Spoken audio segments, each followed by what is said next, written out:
हिंदू धर्म के 4 धामों में से एक द्वारका धाम को भगवान श्री कृष्ण की नगरी कहते हैं। द्वारका धाम गुजरात के काठियावाड़ क्षेत्र में अरब सागर के समीप स्थित है। श्री कृष्ण की द्वारका नगरी के जल विलीन होने की कई पौराणिक कथाएं प्रचलित हैं। पौराणिक कथा के अनुसार जरासंध द्वारा प्रजा पर होने वाले अत्याचारों को रोकने के लिए भगवान श्री कृष्ण मथुरा को छोड़कर चले गए थे। श्री कृष्ण ने समुद्र किनारे अपनी एक दिव्य नगरी बसाई। इस नगरी का नाम द्वारका रखा। माना जाता है कि महाभारत के 36 वर्ष बाद द्वारका नगरी समुद्र में डूब गई थी। महाभारत में पांडवों की विजय हुई और सभी कौरवों का नाश हो गया था। इसके बाद जब युधिष्ठिर का हस्तिनापुर में राज तिलक हो रहा था, उस समय श्री कृष्ण भी वहां मौजूद थे। तब गांधारी ने श्री कृष्ण को महाभारत युद्ध का दोषी ठहराते हुए भगवान श्री कृष्ण को श्राप दिया कि अगर मैंने अपने आराध्य की सच्चे मन से आराधना की है और मैंने अपना पत्नीव्रता धर्म निभाया है, तो जो जिस तरह मेरे कुल का नाश हुआ है, उसी तरह तुम्हारे कुल का नाश भी तुम्हारी आंखों के समक्ष होगा। कहते हैं इस श्राप की वजह से श्री कृष्ण की द्वारका नगरी पानी में समा गई। और एक अन्य पौराणिक कथा के अनुसार एक बार महर्षि विश्वामित्र, देव आर्षि नारद कण्व द्वारका गए।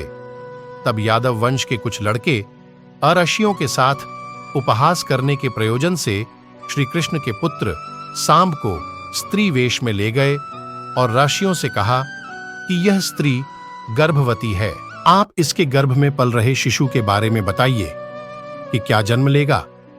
ऋषियों ने अपना अपमान होता देख श्राप दिया कि इसके गर्भ से मुसल उत्पन्न होगा और उस मुसल से समस्त यदुवंशी कुल का विनाश होगा। उसके पश्चात सभी यदुवंशी आपस में लड़ लड़कर मरने लगे थे। सभी यदुवंशियों की मृत्यु के बाद बलराम ने भी अपना शरीर त्याग दिया था। श्री कृष्ण पर किसी शिकारी ने हिरण समझकर बाण चला दिया था, जिससे भगवान श्री कृष्ण देवलोक चले गए। उधर जब पांडवों को द्वारका में हुई अनहोनी का पता चला, तो अर्जुन तुरंत द्वारका गए और श्री कृष्ण के बचे हुए परिजनों को अपने साथ इंद्रप्रस्थ लेकर चले गए। इसके बाद देखते ही देखते पूरी द्वारका नगरी रहस्यमयी तरीके से समुद्र में समा गई। हाल ही में प्रधानमंत्री नरेंद्र मोदी गुजरात दौरे पर थे, जहां उन्होंने द्वारकाधीश के दर्शन किए और पूजा अर्चना की।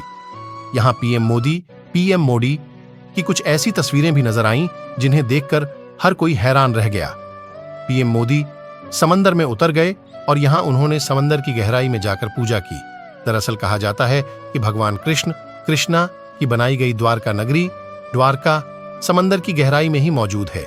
यही वजह है कि पीएम मोदी ने इस नगरी को समंदर में जाकर नमन किया। भगवान कृष्ण ने द्वारका नगरी को बसाया था, लेकिन समय के साथ ये नगरी पानी में समाती चली गई और आज करीब 100 फुट की गहराई में द्वारका नगरी मौजूद है। बताया जाता है कि यह द्वारका नगरी कुल 12 योजन में फैली हुई है। इसी से आप इसकी भव्यता का अंदाजा लगा सकते हैं। श्रीमद् भागवत में इसका जिक्र किया गया है। 12 योजन का मतलब 48 कोस होता है और एक कोस की दूरी करीब 3 किमी तक की होती है। यानी द्वारका नगरी का कुल क्षेत्रफल 144 किमी तक फैला हुआ है।